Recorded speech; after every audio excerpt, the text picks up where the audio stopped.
제가 신앙생활을 하면서 또 목회를 하면서 한국교회의 많은 그 목사들과 또 성도들이 잘못된 믿음의 방정식을 가지고 있음을 알게 되었고, 그 잘못된 믿음의 방정식과 싸워서 이겨내지 못하는 저의 모습도 보게 되었습니다. 여기서 말하는 잘못된 믿음의 방정식이라는 것은 세상적 성공은 하나님의 형통이다 라는 방정식이에요. 세상적 성공 이꼬르 그 다음에 하나님의 형통, 이런 방정식. 세상적 성공이라는 게 뭡니까? 가장 먼저는 출세하는 것 아니겠습니까? 출세한다는 것은 높은 권력을 얻거나 돈을 많이 버는 사람이 되는 것, 이게 세상적 성공의 넘버원 아니겠습니까? 출세한다는 것은 높은 권력을 얻거나 돈을 많이 버는 사람이 되는데, 이 권력과 재물을 많이 얻을 수 있는 길이 첫 번째는 소위 말하는 스카이 대학에 들어가는 것입니다. 이것이 성공의 지름길이기 때문에 여기에 우리가 매진을 합니다. 두 번째, 대기업이나 공공기관에 들어가는 것이 또 성공의 지름길로 생각하고 있어요. 또 이렇게 스카이 대학을 나오고 대기업이나 공공기관에 들어가는 사람과 더불어서 결혼하는 것, 이것을 성공이라 생각을 하게 됩니다. 이렇게 성공하는 사람들을 우리는 우러러보고 부러워하고 하나님께 복을 많이 받은 사람이라고, 형통한 사람이라고 믿고, 또 그렇게 내 주변의 사람들과 자녀들에게 주입을 시키고 있는 것이 우리들의 모습이 아닐까 하는 생각을 해보게 됩니다. 이 방정식에 따르면 세상적 실패를 경험한 사람들, 그러니까 조금 전에 세상적 성공의 반대편에 서 있거나 거기에 이르지 못한 사람들은 하나님께 복을 적게 받은 사람이고 형통하지 못한 사람이라고 믿어버리는 것입니다. 이것이 우리들의 모습이에요. 이 잘못된 믿음의 방정식이 여러분 교회에도 적용이 되어서, 성도가 많이 모이는 대형 교회는 하나님께 복을 받은 교회요. 그래서 그 교회의 목사와 그 교회에 출석하는 성도는 하나님께 복을 받은 목사고 성도라고 생각을 하고, 그와 반대로 성도가 작게 모이는 소형교회와 그 교회의 목사와 성도는 하나님께 복을 적게 받은 것이라고 생각하는 그러한 믿음의 경향이 우리 가운데 짙게 나타나고 있다는 것이에요. 이러한 믿음의 이 잘못된 방정식이 생겨난 근거가 된 성경의 이야기가 많이 있는데, 그 중에 하나가 또 결정적인 것이 무엇이냐면 바로 요셉의 이야기고, 바로 오늘 우리가 읽은 본문의 내용입니다. 요셉이 애굽에서 출세하는 이야기, 세상적으로 성공하는 이야기를 보면서 세상적 성공은 하나님의 형통이다 하는 이러한 믿음의 방정식을 만들어가는 거예요. 그런데 요셉의 이야기가 정말 이러한 방정식의 근거가 될 수 있을까? 결론부터 말을 하자면은, 요셉의 이야기는 세상적 성공이 하나님의 형통이라는 방정식을 가르쳐주고 있지 않다는 거예요. 전혀 다른 방정식을 우리들에게 가르쳐 주고 있어요. 그러니까 세상적 성공은 하나님의 형통이다 라는 방정식이 아니라, 요셉의 이야기는 처음부터 끝까지 하나님의 함께 하심이 하나님의 형통이다, 하나님의 함께 하심이 하나님의 형통이라는 것을 처음부터 끝까지 가르쳐 주고 있다는 것을 우리는 다시 한번 들여다 보아야 되겠습니다. 세상적 성공이 하나님의 형통일 수도 있고 아닐 수도 있어요. 반대로 세상적인 실패가 하나님의 형통일 수도 있고 아닐 수도 있어요. 하나님의 형통은 세상적 성공과 실패로 판단할 것이 아니라 하나님의 함께 하심으로 판단을 해야 한다라는 것입니다. 우리의 행위에 달린 것이 아니라 하나님의 존재에 달린 것입니다. 우리는 우리와 함께 하시는 하나님과 동행하느냐, 동행하지 못하느냐, 이것이 바로 믿음의 방정식을 푸는 열쇠다라는 것입니다. 오늘 말씀을 살펴보면서 좀 더 자세히 하나님의 형통의 방정식이 무엇인지 오늘 한번 깊이 들여다보았으면 좋겠습니다. 자, 먼저 요셉은 세상적 성공이 아니라 세상적 실패에 처했을 때, 우리가 생각하는 세상적 실패에 처했을 때 오히려 그 자리에서 하나님의 형통을 경험하게 되었다는 것을 우리들에게 가르쳐주고 있어요. 우리가 알고 있는 기존의 믿음의 방정식과 정반대의 이야기를 우리에게 보여준다는 거예요. 자, 먼저 1절 말씀입니다. 요셉은 세상적 실패에 처하게 되었어요. 1절, 요셉이 이끌려 애굽에 내려가매 바로의 신하 친위대장 애굽 사람 보디발이 그를 거리로 데려간 이스마엘 사람 손에서 요셉을 산이라. 자, 요셉의 형들은 요셉을 죽이려고 했고, 죽이는 것보다 그냥 노예로 팔아버리는 것이 좋겠다고 해서 지나가는 이스마엘 상인들에게 은 20세겔에 이 요셉을 팔아버립니다. 노예로요. 그래서 요셉은 가족과 고향을 떠나서 외국에서 노예 신세로 살아가게 됩니다. 그래서 1절 말씀은 요셉이 바로의 신하 친위대장 보디발의 집에 노예가 된 것을 우리들에게 가르쳐주고 있어요. 형들에게 인신매매를 당해 또 노예 거래로 팔려서 먼 땅 외국에 가서 외국인 노예 근로자로 살아가는 것이에요. 여러분, 이것은 세상적 성공입니까? 세상적인 실패입니까? 그 방정식에 따르면은 이 요셉은 인생은 지금 실패의 나락에 빠져 있는 거 아니겠어요? 그런데 그런 실패에 놓여 있을 때 요셉은 하나님의 형통을 경험하게 돼요. 2절과 3절 말씀 제가 읽겠습니다. 여호와께서 요셉과 함께 하심으로 그가 형통한 자가 되어 그의 주인 애굽 사람의 집에 있으니 그의 주인이 여호와께서 그와 함께 하심을 보며 또 여호와께서 그의 범사에 형통하게 하심을 보았더라. 자, 요셉은 그런 어려운 상황에 놓이게 되자 마음이 가난해졌어요. 그래서 그가 의지할 분은 오직 여호와 하나님이었습니다.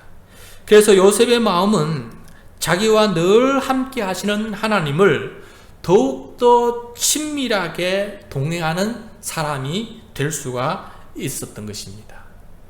여러분, 하나님은 늘 우리와 함께 하시는데 문제는 우리의 마음 상태가 어떻게 되느냐에 따라서 그 하나님과 함께 할 수 있는 사람이 될 수가 있고 그 하나님을 등지고 살아가는 사람이 될 수가 있는데, 요셉은 오히려 그 상황에서 자기와 함께 하신 하나님과 늘 동행하며 사는 사람이 되었다는 거예요.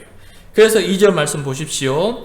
여호와께서 요셉과 함께 하심으로 그가 형통한 자가 되었다라고 말씀하지 않습니까?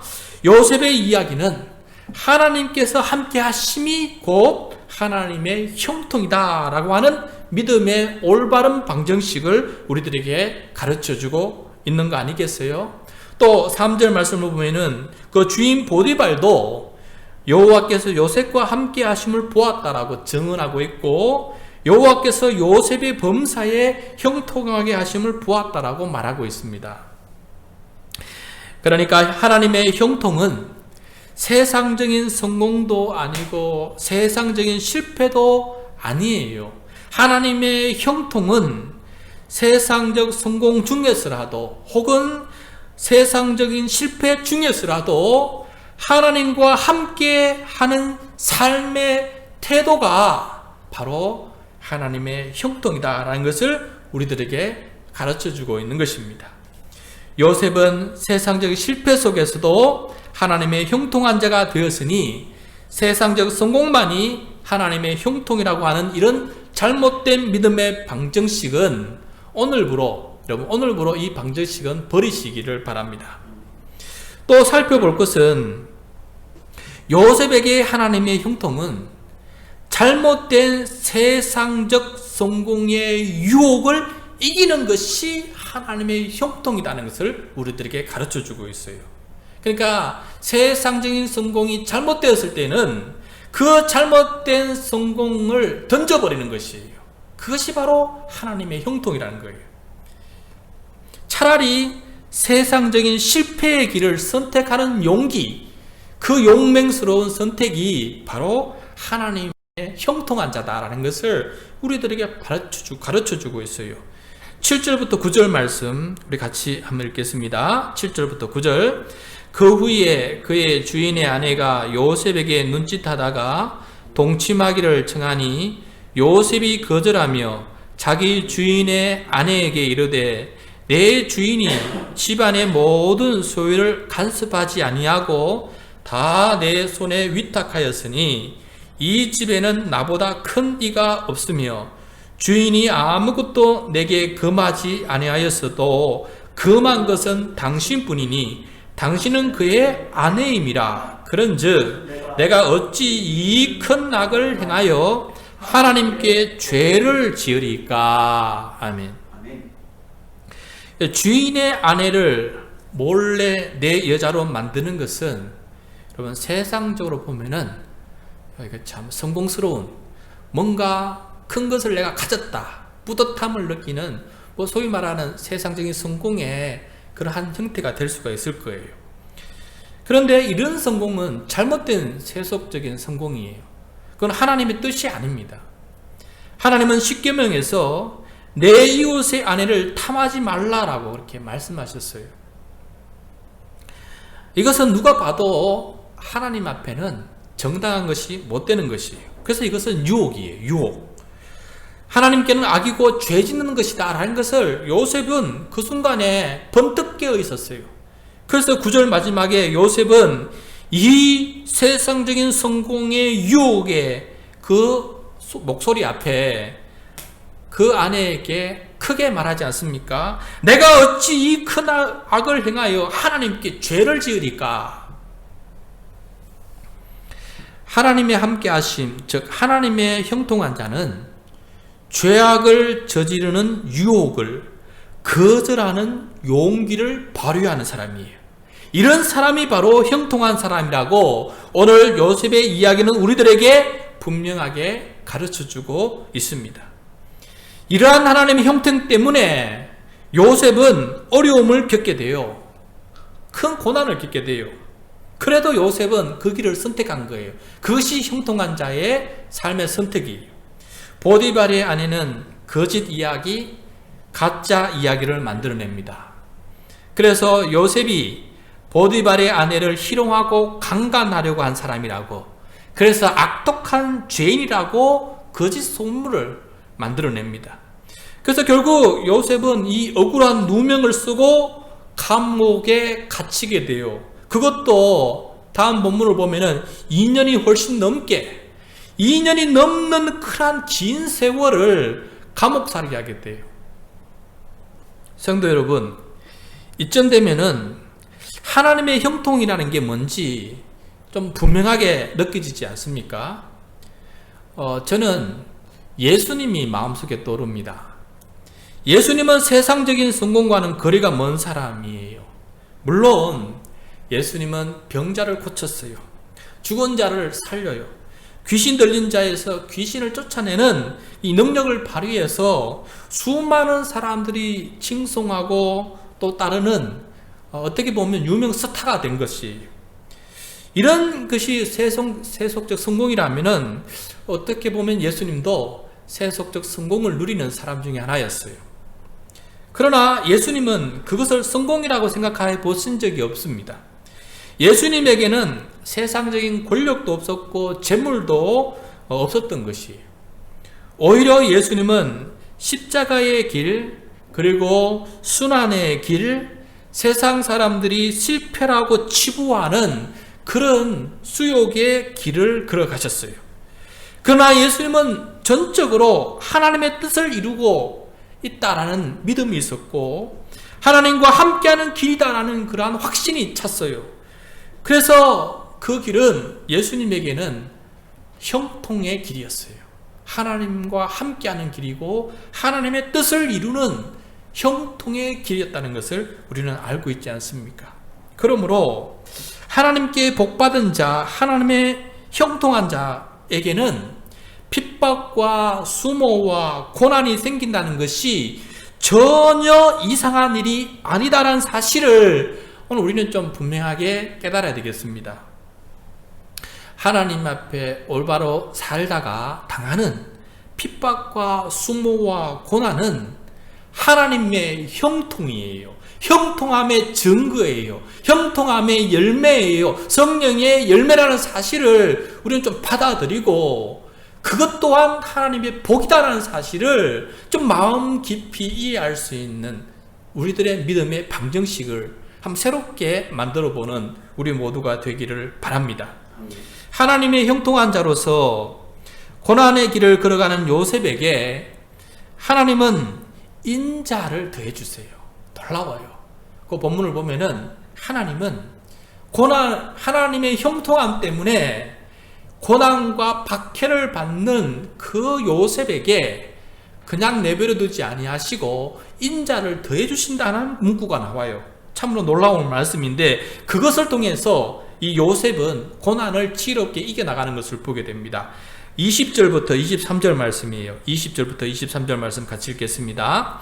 이에 요셉의 주인이 그를 잡아 옥에 가두니 그 옥은 왕의 죄수를 가두는 곳이었더라. 요셉이 옥에 갇혔으나 여호와께서 요셉과 함께 하시고 그에게 인자를 더하사 간수장에게 은혜를 받게 하시매 간수장이 옥중 죄수를 다 요셉의 손에 맡김으로 그 집안 사물을 요셉이 처리하고 간수장은 그의 손에 맡긴 것을 무엇이든지 살펴보지 아니하였으니 이는 여호와께서 요셉과 함께 하심이라. 여호와께서 그를 범사에 형통하게 하셨더라. 아멘. 자, 요셉은 감옥에 갇혔을 때 21절 말씀을 보면 하나님은 요셉과 함께 하실 뿐만 아니라 요셉에게 인자를 더하여 주십니다. 자, 여기서 인자라는 것은 히브리어로 헤세드라는 것은 한결같은 사랑. 그럼에도 불구하고 변함없이 주는 하나님의 끈질긴 사랑을 가리켜서 헤세드라 그래요. 이 인자, 하나님의 뜻대로 살다가 감옥에 갇혔으면은 대부분의 잘못된 믿음의 방정식을 가진 사람은 하나님께 원망을 하는 것이 정상이에요. 내가 하나님의 뜻대로 살았는데 내가 왜 이렇게 고난을 당합니까? 왜 이렇게 박해를 당합니까? 하나님은 요셉에게 헤세드, 한결같은 사랑을 더해 주심으로 말미암아 요셉은 원망과 불평이 아니라 사랑과 인자함으로 말하고 행동하는 그 상황을 이겨나가는 사람으로 살아가는 것을 우리들에게 보여주고 있어요. 여러분, 요셉의 믿음의 방정식은 우리와 달랐다는 것을 좀 느끼지 않습니까? 만약에 우리가 가지고 있던 방정식으로 생각했다면은 요셉은 이러한 인자함으로 살 수가 없었을 것이에요. 그런데 요셉에게는 우리가 가진 방정식으로는 풀 수 없는 그런 이상한 삶의 행동이 나타나고 있는 것을 보게 돼요. 그래서 요셉은 간수장에게 은혜를 받게 되었고 간수장은 옥중 죄수를 다 요셉의 손에 맡기게 됩니다. 즉 옥중의 재반 사물을 요셉이 다 처리할 수 있도록 완전히 맡겨버리는 거예요. 신뢰가 이만저만이 아니지요. 그리고 23절 말씀 보십시오. 옥중에서도 하나님은 요셉과 함께 하셔서 요셉은 범사에 하나님의 형통함을 누리게 되었다라고 증거하고 있지 않습니까? 여기서도 또 나타납니다. 믿음의 올바른 방정식은 세상적인 성공은 하나님의 형통이라는 것이 아니고 하나님의 함께하심, 하나님의 인자하심이 함께하심이 하나님의 형통하심이라는 것을 또 우리들에게 가르쳐주고 있지 않습니까? 성도 여러분, 잘못된 믿음의 방정식을 따라 살아가면 우리는 하나님과 함께하는 삶에서 오히려 멀어질 위험이 있어요. 요셉 이야기를 통해서 두 가지 위험이 있을 수 있다는 것을 한번 생각해 보았습니다. 첫 번째, 잘못된 세상적 성공을 하나님의 형통으로 오해하는 위험이 생길 수가 있어요. 잘못된 세상적 성공을 하나님의 형통으로 오해하는 위험이, 만약에 보디발의 아내를 내 여자로 만드는 것이 이 세상적인 성공의 한 단면일 수 있겠는데 그것을 하나님의 형통함으로 오해하고 그것을 마치 하나님의 형통이라고 자랑하는 사람으로 바뀔 수 있는 위험이 있어요. 우리들 삶 중에서 이런 일들이 참 많이 일어난다는 것을 생각하게 됩니다. 내가 보기에는 저것이 물론 세상적인 사람들이 생각하는 성공은 맞는데 하나님의 형통이라고는 생각이 안 들어요. 그런데 당사자는 하나님의 형통이라고 생각하는 사람들이 많이 있다는 거예요. 두 번째 위험은 올바른 세상적 실패를 하나님의 형통이 아닌 것으로 오해하는 위험도 있다는 거예요. 하나님의 실패, 세상적인 실패라 할지라도 올바른 세상적인 실패는 하나님의 형통이에요. 그런데 그것을 하나님의 형통으로 보지 못하는 위험이 생길 수도 있다는 거예요. 요셉은 하나님 앞에서 죄를 짓지 않으려고 하다가 감옥에 갇혀요. 이것은 세상적으로 보면 실패예요. 그렇지만 이것은 하나님의 형통이에요. 그런데 이것을 하나님의 형통으로 보지 못하는 위험에 빠질 수 있어요. 우리가 잘못된 믿음의 방정식을 가지고 있다면 말입니다. 신앙생활과 교회생활을 하면서 왜 나는 세상적 성공과 먼 인생을 살아갈까? 오랫동안 하나님께 기도하는데 왜 나는 세상적으로 실패하는 삶을 살아갈까? 나는 복이 없고 형통하지 못한 사람이야. 이런 생각이 드는 성도님 계십니까? 잘못된 믿음의 방정식에 따르면은 네, 그 생각이 맞아요. 성도님은 형통하지 못한 사람이고 복을 받지 못한 저주받은 사람이에요. 또 그와 반대로 왜 나는 이상하게도 모든 게 잘 풀릴까? 세상적인 성공이라고 하는 것들이 나에게 닥쳐오고 모든 것이 다 잘 풀려. 나는 복받은 사람이고 형통한 사람이 아닐까? 이런 생각이 드는 성도님 계십니까? 잘못된 믿음의 방정식에 따르면 네, 맞습니다. 그 즉시 성도님은 형통한 사람이에요. 무엇보다도 하나님께 복받은 사람이에요. 변함없는 진리예요. 이렇게 생각을 할 수가 있을 거예요. 그러나 올바른 믿음의 방정식으로 이 문제를 푼다면은 답이 달라집니다.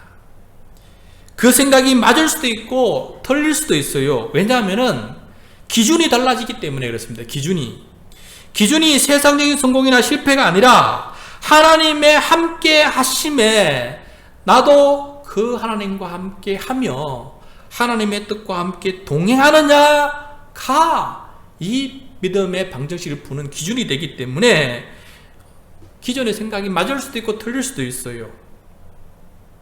세상적인 성공이나 세상적인 실패가 하나님과 함께 하심에 근거한다면은, 그리고 내가 그 하나님과 함께하는 행동을 통해서 나타난 성공과 실패라면 그것은 전부 다 하나님의 형통하심의 범주 안에 들어갈 수 있겠어요.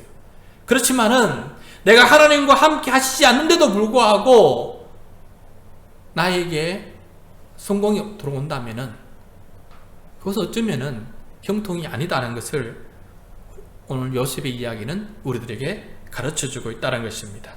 그러므로 성도 여러분, 어떤 상황 속에서도 하나님의 함께 하심을 고백하면서 하나님의 인자하심 가운데 하나님의 뜻을 행하기 위해서 믿음으로 나아간다면 그 성도는 형통한 성도고 형통한 삶이다 라는 사실을 꼭 믿어 의심치 않기를 바랍니다. 두 번째로, 어떤 미혹과 어려움 앞에서도 나를 유혹하는 상황에 놓일 때에 굳건하게 서서 설령 그것이 나를 하여금 세상 사람들이 말하는 실패의 길로 나를 인도해 간다 할지라도 그것이 하나님의 눈에는 실패가 아니고 하나님의 형통함이 없음이 아니고 하나님의 복 없음이 아니고 오히려 그것이 하나님의 형통이라는 사실을 깨우치고 힘들지만은 용기를 내어서 그 길을 선택하면서 걸어갈 수 있는 요셉과 같은 사람, 예수님과 같은 삶을 살아가는 저와 여러분이 될 수 있기를 바랍니다.